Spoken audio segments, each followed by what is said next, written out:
আপনারা যারা পারফরমেন্স মার্কেটিংয়ে কাজ করেন আপনারা একটা কোটেশন সব জায়গায় শুনেছেন, কোটেশন না, ইন্টারেস্টিং একটা লাইন যে Google ad is the father of all add.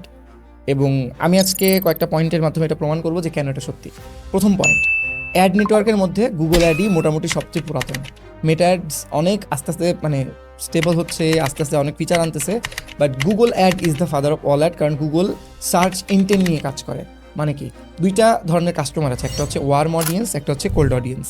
So ফেসবুকের যেভাবে কাজ করে যে ফেসবুকে আমি আমার র্যান্ডম দিনের জিনিসপত্র শেয়ার করি, কারোর আমার ফ্রেন্ডের ফিডে কী হচ্ছে এগুলো দেখার চেষ্টা করি, কিন্তু ওইটার মাঝখানে আমাকে জোর করে একটা অ্যাড কিন্তু দেখায়। হতে পারে যে ওইটা ইন্টারেস্টের মাধ্যমে আমি হয়তো এই মুহূর্তে আমার একটা বাচ্চা আছে, আমি ডায়াপার টাইপের প্রোডাক্ট খুঁজছিলাম, এটা একটা জিনিস।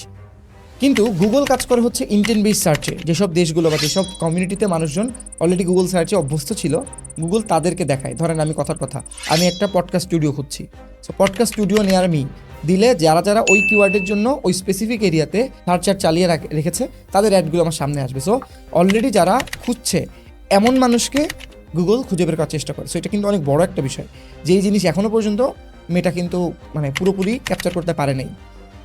বাট গুগল কিন্তু চেষ্টা করছে ডিমান্ড জেন ক্যাম্পেইনের মাধ্যমে মেটার সাথে এটা নিয়ে টক্কর দেওয়ার বা আস্তে আস্তে মেটার কিছু বেস্ট ফিচারগুলো গুগলের মধ্যে আনার। সেম গোস ফর মেটা। মেটা তো অলওয়েজ আপনি জানেন যে কপিতে অনেক মাহির। সো তারা চেষ্টা করছে স্টোরিতে অ্যাড দেওয়ার, তারা চেষ্টা করছে নতুন প্লেসমেন্টের জন্য থ্রেডে কীভাবে অ্যাড দেওয়া যায়। তারপরে হচ্ছে অলরেডি যেটা আমি আগের ভিডিওতে বলেছি যে আমাদের তখন আমরা সার্চার চালাতাম তখন অনেকগুলা ডিফারেন্ট প্লেসমেন্টস ছিল, সাইট লিঙ্ক বলে যেগুলোকে, ওই সাইট লিঙ্ক কিন্তু এখন মেটা অ্যাডস আপনি দেখতে পারবেন।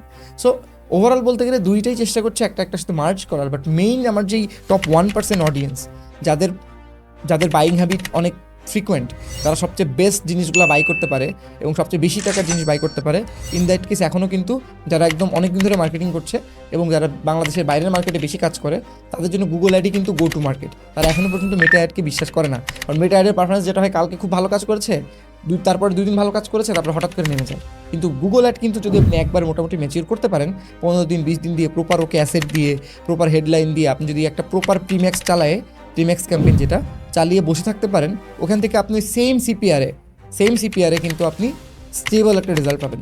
যেটা মেটাতে আপনি একটা টাইম পরে যে ক্রিয়েটিভ ফেটিক হয়ে যাবে এবং নতুন ক্রিয়েটিভ আপনার অ্যাড করতে থাকতেই হবে। সো গুগল অ্যাডটা একটু তুলনামূলক শেখা কঠিন, বাট আপনি যদি একবার শিখতে পারেন, গুগল অ্যাড কিন্তু is much more profitable than Meta. এবার নেক্সট কোয়েশ্চেন আসি, আমাদের এই ভিডিও যারা দেখছে তারা বাংলাদেশি মার্কেটে বেশি কাজ করে। ভাই, বাংলাদেশের মার্কেটে তো বেশিরভাগ কোম্পানি ফেসবুক অ্যাড নিয়ে কাজ করে।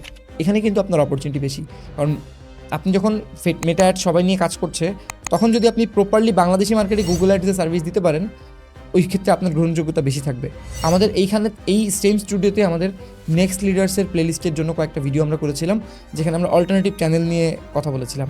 ওখানে একটা ইম্পর্টেন্ট পয়েন্ট ছিল যে যেসব চ্যানেলগুলো সবাই ম্যাস অডিয়েন্সটা ইউজ করছে না, if you can use those channels, তখন যে সুবিধা যেটা হবে যে আপনার সিপিএম রেটটা অনেক কম হবে এবং অ্যাট দ্য সেম টাইম আপনি অনেক এমন মানুষকে টার্গেট করতে পারবেন যারা হয়তো ইউজুয়ালি অ্যাড ব্লক করে দেয়, যাদের কাছে মেটা অ্যাড গেলে তারা কোনো একটা অ্যাড ব্লকার ইউজ করছে বা কোনো না কোনোভাবে তারা চেষ্টা করছে যে আপনি যেন তাদেরকে টার্গেট না করতে পারেন।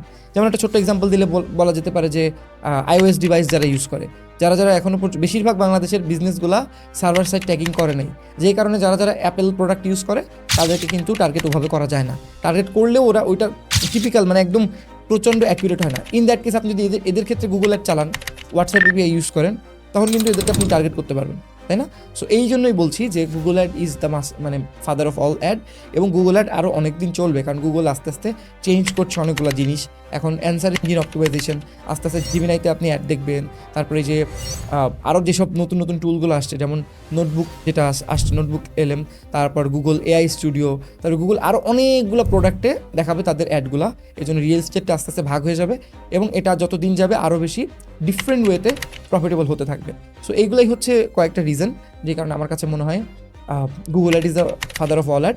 এবং সবচেয়ে বড় ইম্পর্টেন্ট জিনিস যেটা বাংলাদেশে আমাদের জন্য কাজে লাগবে বা যে কারণে আমাদের গুগল অ্যাড নিয়ে আরও বেশি সিরিয়াস হওয়া উচিত, সেটা হচ্ছে বাংলাদেশ থেকে বেশিরভাগ মানুষই চেষ্টা করে বিদেশি মার্কেটে সার্ভিস দেওয়ার, এবং বিদেশি মার্কেটে কিন্তু ফেসবুক অ্যাডের চেয়ে গুগল অ্যাড বেটার কাজ করে। হ্যাঁ, সো ইন দ্যাট কেস আপনি যদি শিখতে পারেন, ফেসবুক অ্যাডের একটা ক্যাম্পেইনে হয়তো আপনি $120 চার্জ করবেন, এই সেম টাইপের ক্যাম্পেইনে আপনি $400 চার্জ করতে পারবেন। যখন আপনি বলবেন যে ওকে আমি তো কিওয়ার্ড রিসার্চ করছি, আপনি জাস্ট অনেকগুলো লিস্ট দিতে পারবেন যে ওকে কিওয়ার্ড রিসার্চ করছি, আমি এখানে হেডলাইন লিখতেছি, আমি এখানে কম্পিটিটর অ্যানালিসিস করতেছি, আমি বিভিন্ন ধরনের এআই টাইপের ক্যাম্পেইন চালাচ্ছি।